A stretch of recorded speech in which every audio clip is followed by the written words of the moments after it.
말씀으로 하나님의 임재를 구하라 라는 제목으로 하나님 말씀 전하겠습니다. 솔로몬이 성전을 건축하기 시작했던 사건이 기록된 것이 오늘 성경 본문의 내용입니다.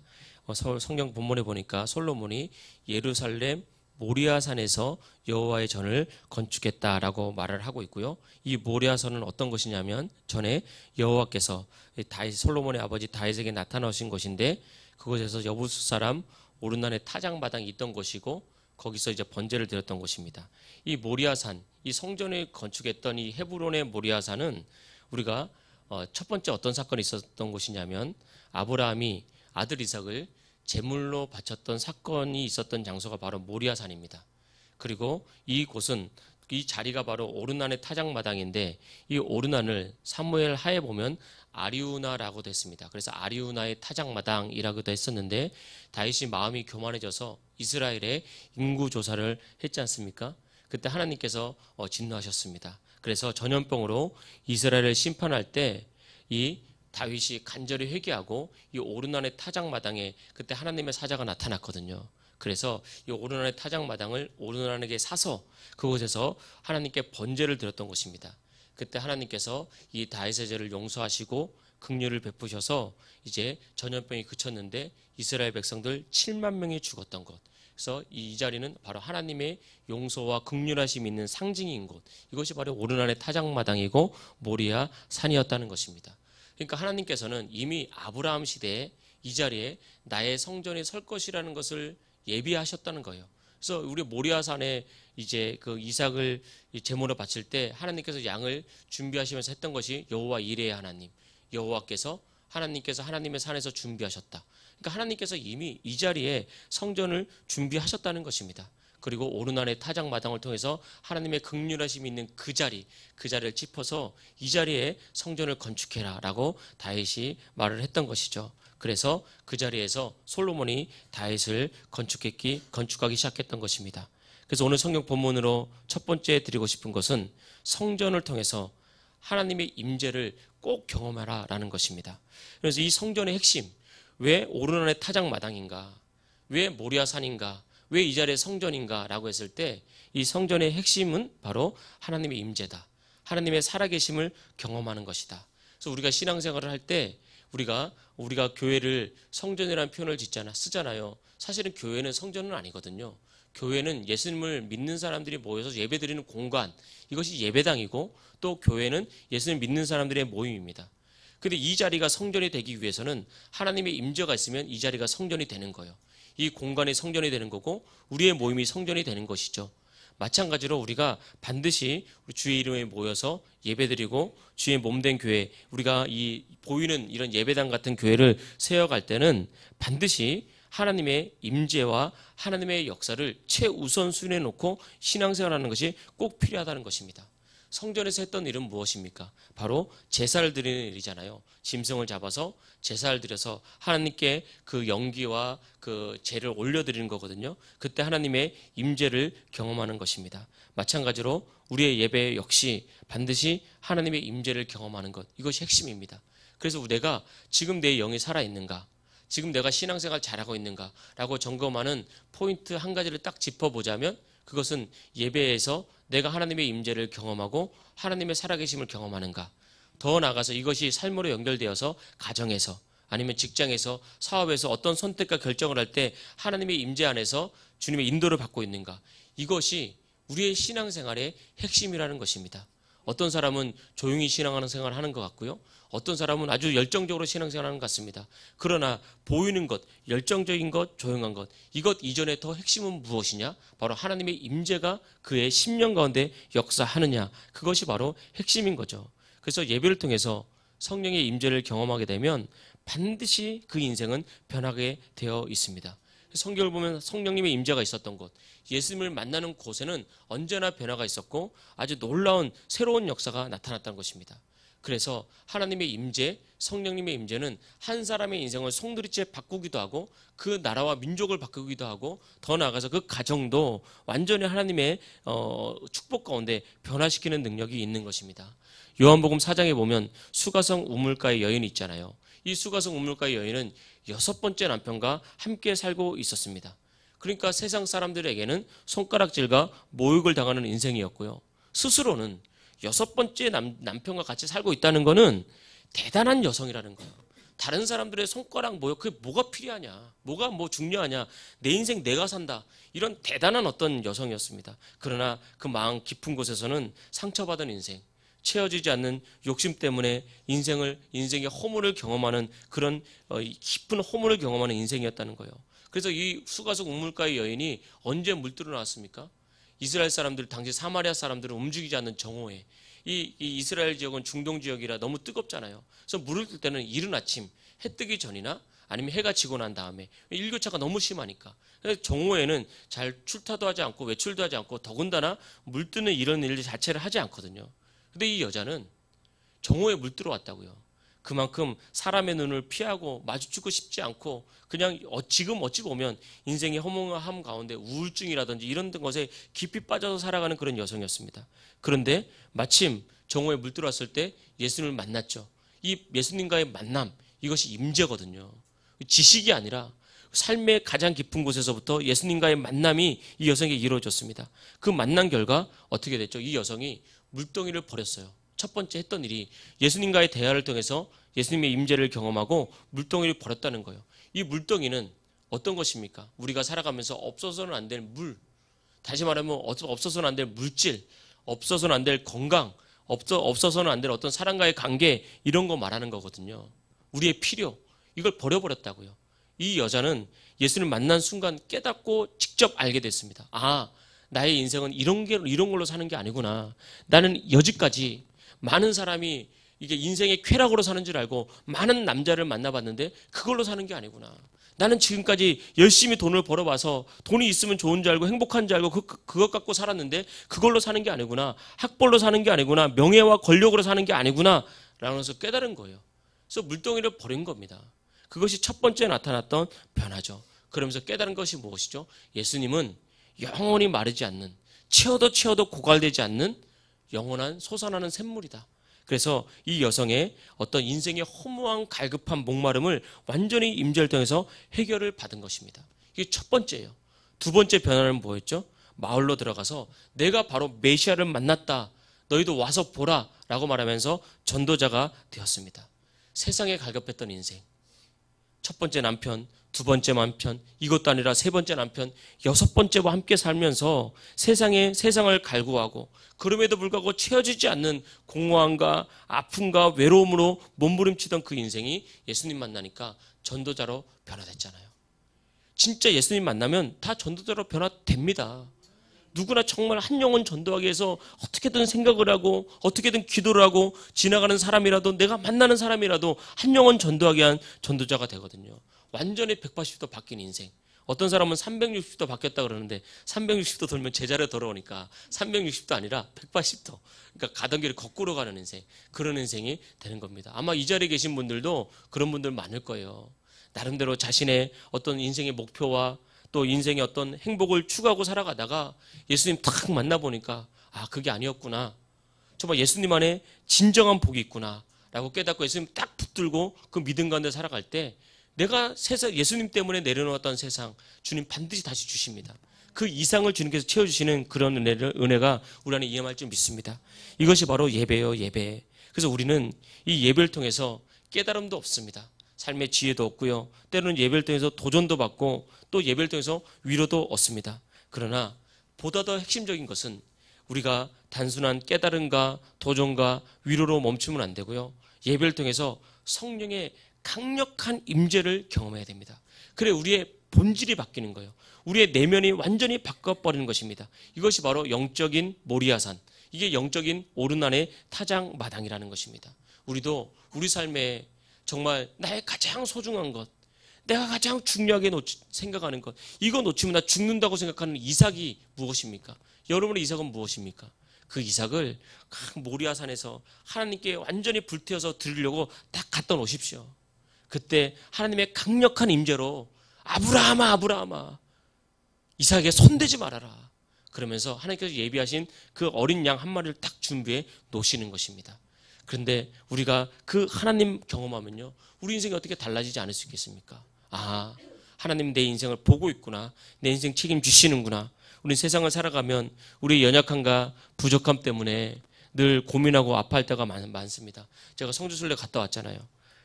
정말 제가 감사했던 게 뭐냐면은 우리 딱 만나보니까 우리 교인들이 다 반가우면서 잘 다녀오셨냐고. 그 한마디가 뭐라고. 그게 관심이거든요. 오늘 저기 우리 그 안효진 집사 어머님 권사님 오셨어요. 우리 교회 교인은 아니지 않습니까? 근데 우리 교회 교인의 어머니이기 때문에 또 우리 또 소중한 분이에요. 우리 교회에겐 또 그게 오셨는데 딱 보자마자 목사님 잘 갔다 오셨냐고. 근데 그게 너무 감사하더라고요. 아니 뭐 남들이야 갔다 오든 말든 뭔 상관이에요. 근데 그게 하나님의 사랑이고 성도 간의 사랑 아닙니까? 그거 너무 소중한 거거든요. 우리가 뭔가 대단하게 뭔가 해서가 아니라 이런 사랑이 우리 안에 주고받는 것. 이게 하나님이 우리에게 사랑을 주시면 우리 안에 이런 행복이 주어지는 것입니다. 여러분, 우리가 이 땅에서는 부족합니다. 연약합니다. 우리 어디 가서 대접받습니까? 그러나 우리가 그리스도 예수 안에서 하나님 우리 인정하시고 우리 사랑하시니까요. 오직 그분의 임재를 구하고 그분을 갈망하십시오. 우리가 이 땅을 살아가다 보면 바쁘고 힘들기 때문에 이 땅에서 해야 될 일이 너무 많기 때문에 영적인 갈망이 사라질 때가 정말 많고요. 세상에 집중하다 보면 하나님이 복의 근원이라는 사실을 잊어버리게 될 때가 참 많아요. 그렇게 하다 보면 나도 모르는 사이에 계속해서 세상을 더 갈망하게 되고요. 성공을 계속 더 갈망하게 되면서 내가 예수님께 예배드리고 기도하지만 나도 모르는 사이에 내 발이 계속해서 세상을 향해서 계속해서 가고 있거든요. 그게 바로 마귀의 공격이라는 거예요. 그때 우리가 예배를 통해서 다시 한번 성령의 임재를 통해서 우리의 발걸음을 다시 탁 잡아야 됩니다. 다른 곳으로 가던 발걸음을 다시 주님께로 돌이켜야 되는 거예요. 제가 고등학교 시절에 같은 교회 다녔던 친했던 형 중에 공부를 유독 잘하는 형이 있었어요. 그 형이 이제 우리 학력고사 시절이었기 때문에 열심히 공부를 해서 울산에서 이제 고려대학교 사회학과를 진학했습니다. 그러니까 이제 울산에서 고려대학교 서울까지 갔으니까 이제 힘들죠. 멀잖아요. 부모님 떠나서 본인이 자취하고 이러면서 제가 이제 한번 놀러 가기도 하고 그랬었는데 이제 지하에서 이제 지방에서 올라온 이제 유학생들 기숙사 못 들어가면 이제 반지하 자취 많이 하잖아요. 거기서 이제 밥 해 먹고 그러는데 이제 진짜 작은 부르스타 같은데 냄비 달랑 2개 있고요. 공부하느라 집에도 이제 밥도 잘 안 먹더라고요. 그래서 공부하니까 얼마나 힘들겠습니까? 근데 이제 공부를 잘했으니까 이후에 이제 군대 갔다 와서 이제 대학 졸업하면서 행정고시를 패스했어요. 5급 행정고시를. 그러니까 이제 한 27 정도 나이에 울산으로 이제 지원을 해서 사무관으로 내려왔어요. 그런데 울산에 내려왔는데 교회를 안 오는 거예요. 그래서 이제 만나러 갔더니 이제 예수님 안 믿더라고요. 그 참 마음이 안타까웠습니다. 공부를 잘했고 이제 명문대학을 나왔고 또 젊은 시절에 5급 사무관이 됐잖아요. 그 잘만 하면 이제 여러 가지로 많이 풀릴 수 있는 이게 지방 이런 울산 시내 같은 데서는 이렇게 1급 사무관까지도 할 수 있는 그러면 굉장히 높은 자리잖아요. 그럼 좋은 위치에 오를 수 있는 그런 인생의 어떤 이제 백그라운드를 가지게 됐거든요. 근데 제가 그 형을 보면서 생각했습니다. 아, 저건 다가 아닌 것 같다. 물론 훌륭했습니다. 정말 본받을 것도 많았어요. 근데 그건 다가 아닌 것 같다. 저렇게 예수님 떠나서 영적으로 죽은 거 보면 정말 마음이 참 아팠습니다. 이런 많은 예수님 믿는 사람이 이런 데 속으면 안 되는 거예요. 그게 그렇게 하지 말라는 것이 아닙니다. 우리가 믿는 사람들이 언제 능력이 발휘될 수 있느냐? 믿는 사람들이 능력이 발휘될 수 있는 것은 예수님처럼 선생이 제자의 발을 씻을 때 능력이 발휘되는 거예요. 여러분 종이 주인의 발을 씻겼다. 이건 당연하지 않습니까? 근데 선생인데 선생은 누군가가 와서 발을 씻겨줘야 되는데 선생이라는 높은 자리의 사람이 그 자리에서 내려와서 발을 씻길 때 영향력이 나타나는 거거든요. 이게 마치 폭포와 같은 거예요. 댐에서 있는 높은 물이 높이 있어서 밑으로 떨어져야 그 낙차를 이용해서 전기가 발현되면서 능력이 나타나지 않습니까? 우리 믿는 사람들이 승리해야 되는 이유, 성공해야 되는 이유는 여기에 있는 거예요. 내가 높은 위치에 가서 내 거 다 누리고 세상에서 믿지 않는 사람처럼 우리가 교만해져서 세상 쾌락과 향락에 빠지는 것이 아니라 우리가 세상의 높은 위치에 올라가서 거기서 낮은 위치로 떨어지는 거예요. 그래서 예수 이름으로 섬기고 예수 이름으로 낮아지고 예수 이름으로 겸손할 때 세상 사람들이 믿는 사람들을 보고 존경하고 예수님의 이름이 그것 통해서 증거됩니다. 믿지 않는 사람들은 우리의 기도를 보지 않습니다. 오히려 우리가 기도하면 이상하게 보는 거예요. 믿지 않는 사람들은 우리 안에 믿음이 있는지 없는지 관심이 없어요. 믿지 않는 사람들은 우리 믿는 사람의 삶을 통해서 예수님을 바라보는 거예요. 그래서 우리가 성공해야 되는 거예요. 이 자리에 있는 모든 분들 성공하기를 축복합니다. 근데 그 자리에 머물러 있지 말고 떨어져서 정말 예수님처럼 낮은 자리에서 섬겨서 진정한 영향력을 나타낼 수 있기를 주의 이름으로 축복합니다. 여러분, 그래서 우리가 이 땅을 살아가면서 아무리 바쁘고 힘들어도 매일 성령님 기억하고 그분의 임재를 사모하시길 축복합니다. 솔로몬이 성전을 지었듯이 예배에 성공하시길 축복합니다. 그런데 꼭 그런 형들만 있는 건 아닙니다. 이 땅에 수많은 사람들이 정말 또 이렇게 성공한 자신의 위치를 가지고 많이 하나님 섬기거든요. 이번에 대법관도 지냈던 우리 국가인권위원장이신 안창호 인권위원장, 이분 청문회 할 때 제가 청문회를 우연찮게 봤거든요. 근데 참 보고 제가 많은 감동을 받았습니다. 자신의 인생을 걸고 청문회를 하더라고요. 창조로 믿습니까? 믿습니다. 저는 제 신앙관으로 예수님만이 진정한 구주를 믿습니다. 그 전 국민에게 방송되는 그 청문회 앞에서 국회의원 몇 명이 집요하게 공격을 하더라고요. 그래서 뭐 국가인권이냐 하겠냐, 그래도 난 나의 소신을 굽힐 수 없습니다라는 이것을 보면서 제가 그걸 보면서 크리스찬들, 청년 크리스찬들, 학생 크리스찬들이 얼마나 도전을 받겠나. 아마 그거 보면 가슴에 불이 붙겠다 그런 생각을 했어요. 또 가수 BY라는 사람, 래퍼 있잖아요, 래퍼. 자기가 고백을 하더라고요. 자기가 이제 또 어떤 시상에서 이제 1위를 하면서 고백을 할 때 내가 이제 예수 믿는 사람으로서 시상식 할 때 예수 이름 증거하니까 수많은 조롱과 핍박이 온다. 진짜 많은 사람들이 나를 막 공격한다. 그런데 나는 오늘 이 시상 자리에서 한 가지 더 고백하지 않을 수 없다. 나의 나된 것은 하나님의 은혜고 오직 십자가만 나의 자랑이다. 라고 얘기하면서 요한복음 1장 1절 2절을 암송해서 외우더라고요. 태초에 말씀이 계시니라. 그 말씀이 하나님과 함께 계시니 그 말씀은 곧 하나님이시니라. 이거 시상 자리에서 얘기하더라고요. 믿지 않는 사람들, 때로는 악한 영의 이제 배후에서 역사하는 많은 사람들은 공격을 받겠죠. 그런데 예수님 믿는 사람들, 예수님 믿으면서 때로는 가수를 꿈꾸는 사람도 있지 않겠습니까? 그런 연예계나 이런 방송계가 얼마나 사실은 우리가 좋지 않은 얼마나 많습니까? 가급적이면 가지 않아야 될 자리일 수 있거든요. 그런데 이런 BY 같은 사람들 끝까지 가야 되겠죠. 이렇게 하다가 중간에 넘어지면 안 되겠죠. 안창호 인권위원장 같은 분들, 이런 분들 통해서 믿는 사람들이 도전을 받고 믿는 사람들이 꿈을 가지면서 살아갈 수 있는 거예요. 우리 이렇게 살아가야 되는 겁니다. 우리가 성공을 해야 되는 이유, 돈을 많이 벌어야 되는 이유, 우리가 좋은 학교에 가야 되는 이유, 우리 교회도 부흥해야 되는 이유, 이게 바로 이렇게 떨어져서 하나님의 역사를 경험할 때, 하나님의 임재를 경험할 때 우리 이런 삶을 살게 되는 거예요. 노력으로 되는 게 아니거든요. 예배 때마다 삶의 현장마다 하나님이 정말 살아계신 임재를 경험하면 그 하나님의 임재가 나를 그렇게 이끌어가는 것입니다. 이것이 우리의 능력이 될 줄 믿습니다. 제가 목회자 기도회에 갔을 때 있었던 간증이에요. 그 기도회 자리에 이제 3박 4일 동안 기도회 하는데 러시아 선교사님이 참석해서, 한국인이죠. 이제 선교 갔다가 한국에 들어와서 간증을 했습니다. 근데 이제 한국에 온 이유가 마음이 아팠어요. 자꾸 이제 몸에 문제가 생기고 어지럽고 그래가지고 러시아 병원을 갔는데 이제 거기서 뇌에 종양이 발견됐어요. 그래서 이제 러시아에서는 이제 여러 가지 뭐 의료 보험이나 여러 혜택이나 또 뭐 의료 기술이나 이런 게 잘 안 돼가지고 이제 한국으로 왔습니다. 그래가지고 이제 대학 병원에 예약을 하고 검사를 했는데 이제 뇌 종양이 5개가 발견이 된 거예요. 그러니까 이제 의사도 놀래고 이제 본인도 놀래지만 이 사모님이 얼마나 충격받겠습니까? 아니 선교하러 러시아까지 가서 선교를 하는데 뇌 종양이 5개 생겼으니 하나님이 일하다가 이렇게 된 것, 우리가 지식으로는 이건 거룩한 흔적이다라고 생각을 하지만 정작 이게 내일로 다가오면 그런 생각이 먼저 들기보다는 어쩌면 인간적인 마음이 앞설 수 있습니다. 원망되는 마음이 생기거나 낙심하거나 절망하거나 그런 마음 가운데 이제 물어 성령님의 임재가 있는 기도회에 찾아왔다고 하면서 그 자리에 목회자 한 200~300명이 모인 가운데 찾아와서 같이 막 기도를 했어요. 기도를 하고 이제 돌아갔습니다. 그러고 난 다음에 제가 한 3개월 뒤인가 4개월 뒤인가 또 다시 그 기도 모임에 갔어요. 가서 이제 있는데 그 러시아 선교사님이 간증을 하더라고요.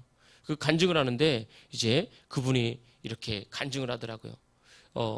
내가 뇌종양 5개 진단받고 정말 너무 낙심되고 내가 선교사였지만 내가 그동안 뭐하고 살았나 이런 후회도 되고 또 신앙적으로도 내가 정말 선교사였지만 제대로 기도 생활을 했나, 나는 믿음이 제대로 있었나, 여러 가지 막 고민과 고통과 아픔이 와서 잠도 못 이루고 안 그래도 몸도 아픈데 그렇게 하루하루 살아가는데 사실은 그 기도에 참석하게 된 계기가 아는 선교사님이 저기 좋은 기도회 있는데 진짜 기도만 하는 기도회다. 거기 있는데 거기 한번 가봐라. 우리 어차피 인생 하나님께 달린 거고 뇌 종양 5개 떼면 그 사람 인생이 온전해질지 안 해질지 누가 압니까? 살아나도. 그러니까 온전히 한번 기도라도 한번 해보자 라고 해서 처음에는 반신반의하면서 그래서 선교사님이니까 기도에 온 거예요. 근데 와서 보니까 목사님들 한 200~300명이 막 무릎 꿇고 앉아서 기도하는데 오직 주님만 찾는데 막 성령에 막 감동이 있더래요. 그래서 막 나도 기도해야겠다는 마음이 막 들기 시작하면서 기도를 하기 시작하는데 자신의 인생이 주마등처럼 탁탁탁탁 지나가는데 러시아라는 땅, 그 정말 공산주의였고요.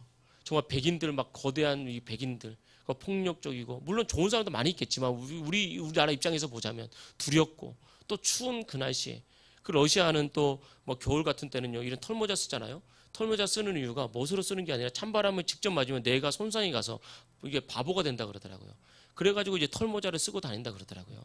그런 곳에서 외롭게 그런 게 막 눈물에 막 쏟아지더래요. 외로움을 참고 나 선교사야. 나 복음 들고 왔어. 이 이유 하나 때문에 외로움을 참고 참으면서 누구한테 말하지 않고 그 외로움을 삭히고 이런 것들이 막 지나가는데 하나님께서 그렇게 이제 울게 하시더래요. 그렇게 울면서 예수님 나 좀 살려달라고. 하나님 영광 드러내지 않겠냐고.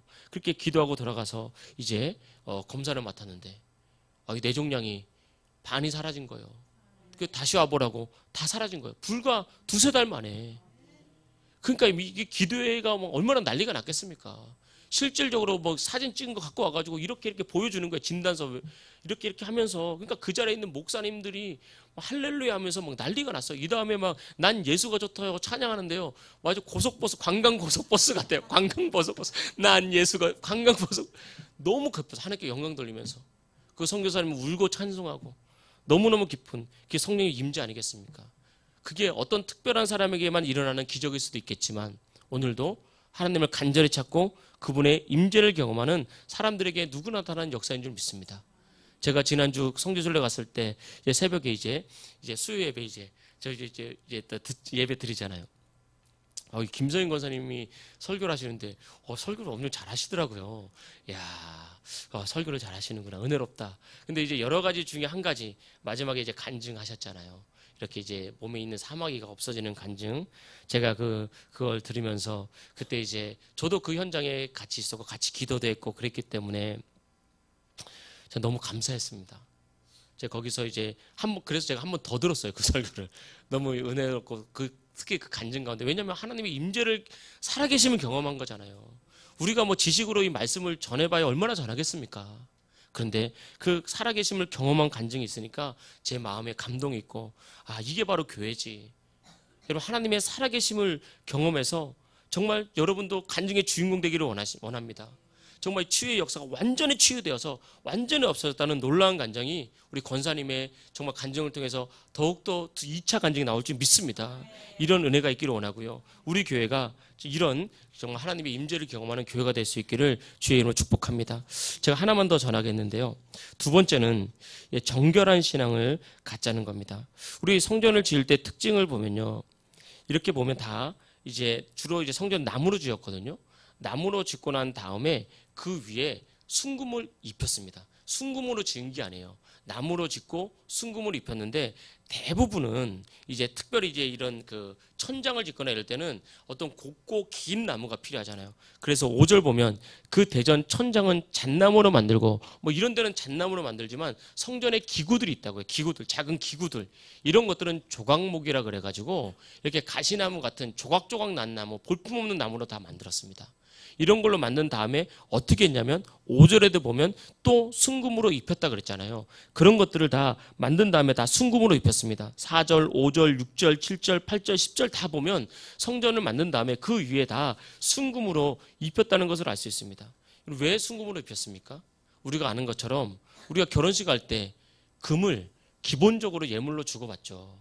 우리가 목걸이나 반지 같은데 다이아를 하나 이렇게 넣기도 하지만 주로 기본적으로 금을 주고받지 않습니까? 왜 금을 주고받죠?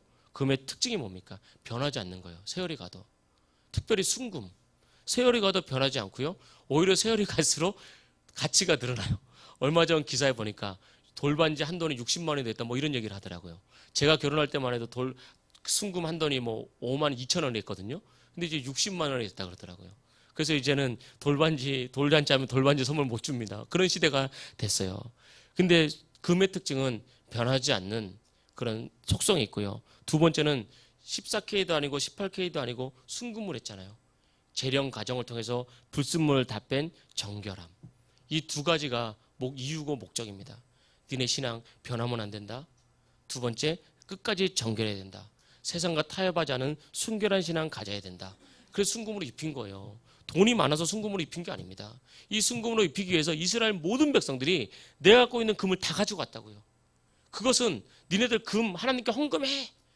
니네 헌금에서 가장 비싼 거 드려 이게 아니라 그들이 순금을 드림으로써 변치 않는 신앙 갖겠습니다. 그들이 순금을 드림으로써 죄와 타협하지 않는 세상과 타협하지 않는 순결한 신앙 갖겠습니다. 이 신앙의 고백이라고요. 우리의 신앙이 이래야 되는 겁니다. 여러분 우리의 신앙도 이 두 가지를 꼭 지켜야 된다면 여러분 변하지 않는 신앙 가지시길 축복합니다. 예수님도 그랬잖아요. 너희가 처음 된 자가 나중 된 자가 많다. 될 자가 많다. 그러니까 처음 된 자가 절대 나중되지 말아라. 처음 된 자가 나중되고 나중 된 자가 처음 되니 너희들 처음 됐다면 나중 된 자가 되지 말라고 우리에게 말씀하시지 않습니까? 변치 않는 신앙이 너무너무 중요합니다. 우리 주변에 둘러보면요.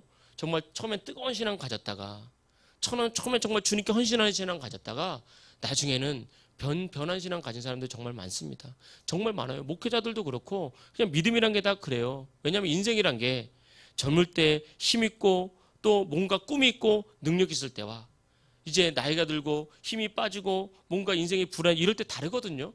그때 사람은 누구나 다 연약해지고 그 신앙도 같이 이렇게 변하게 됩니다. 그걸 잊지 말길 주의 이름으로 축복합니다. 두 번째, 우리가 타협하지 않는 순결한 신앙. 우리가 왜 쉽게 타협하는 거죠? 이 타협은 항상 욕심이 끼어들기 때문에 그렇습니다. 욕심, 더 가지고 싶은 욕심, 더 이렇게 더 이제 드러나고 싶은 욕심, 더 성공하고 싶은 욕심, 이게 들어가면은 타협하게 되거든요. 이 정도는 괜찮겠지. 그게 아닙니다. 그래서 이제 주로 이 순결한 신앙은요, 젊은 사람들, 이제 막 한창 이제 성공을 향해서 자녀도 양육하고 또 이렇게 힘있게 가는 사람들, 항상 순결한 신앙 가지십시오.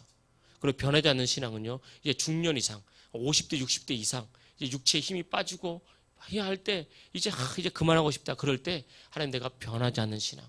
천국 가서 주님 만날 때까지 내가 할 수 있는 선에서는 변하지 않겠습니다. 이거 가질 필요가 있습니다. 이런 믿음 갖기를 축복합니다. 또 하나 말씀드리고 싶은 것은 주로 이렇게 성경 기구들은 조각목, 나무로 만들었다고 했잖아요. 이 조각목이란 것은 말 그대로 조각 이제 볼품없는 나무거든요. 여기서 우리가 꼭 기억해야 될 것은요, 우리는 예수님의 이름으로 변화된 존재고 복받은 존재지만 본래 우리는 아무것도 아니었던 존재라는 것을 늘 잊지 말라는 거예요. 순금으로 입혔을 때 순금을 벗겨보면 이제 조각목이 드러나는 거예요. 그래서 사도 바울은 이 사실을 깨닫고 뭐라고 그랬죠? 우리는 질그릇이다. 근데 너희들이 존귀한 이유는 질그릇 안에 보배 대신 예수님이 들어왔기 때문이야. 너 자체가 아니라 너 안에 계신 예수님이 들어왔기 때문에 너는 보배로운 존재고 능력 있는 존재야. 우리는 이 땅을 살아갈 때 이걸 자꾸 잊어버릴 때가 많아요. 내가 마치 뭐가 되는 것처럼. 그래서 내가 마치 능력 있는 것처럼. 그래서 우리가 이것을 늘 잊지 말아야 됩니다. 늘 겸손하고 우리의 욕심을 잘 다스리면서 그래 나는 원래 질그릇 같은 깨지기 쉬운 존재지. 그러나 예수님 때문에 내가 보배로운 존재가 됐지. 이런 믿음 가지고 신앙생활을 해야 됩니다. 기차 있잖아요. 기차가 레일 위를 달리지 않습니까? 근데 기차는 보면 늘 레일 위만 달려요. 경부선 타면요, 경부선 레일 위만 달리고 호남선 타면 늘 호남선 레일 위만 달려요. 그러면요, 경부선이 어느 날 저기 보다가 나는 맨날 지겹다, 호남선 타고 싶다라고 레일을 벗어나는 순간 우리는 그걸 탈선이라 그러죠. 그러면 문제가 생겨요. 기차도 망가지고 그 안에 탄 사람도 다 다치게 되고 그것은 레일 밖을 나가면 안 되는 겁니다. 사실 그 레일이 가장 안전하고 확실한 길인 거죠. 인생도 마찬가지입니다. 신앙이라는 레일이 있거든요. 말씀이라는 기차 레일과 같은 우리가 가야 될 길이 있습니다. 근데 우리가 이 땅을 살아가다 보면 자꾸 다른 게 눈에 보이고 다른 게 귀에 들리다 보면 레일 밖을 벗어나서 뭔가 더 좋은 것, 뭔가 더 화려한 것, 뭔가 더 정말 나를 행복하게 만들 수 있는 것, 나도 갖고 싶은 것, 레일 밖에 믿지 않는 사람들이 많은 갖고 살아가는 것들을 보면서 우리의 인생이 거기에 마음을 뺏길 때가 있어요. 그래서 나도 잠깐 저기 좀 갔다 올까 하는 순간 레일을 탈선하게 되면요, 인생 망가집니다. 나만 망가지는 것이 아니라 나와 함께 인생의 배를 탄 가정, 나와 함께 영적인 배를 탄 교회 다 망가지는 거예요.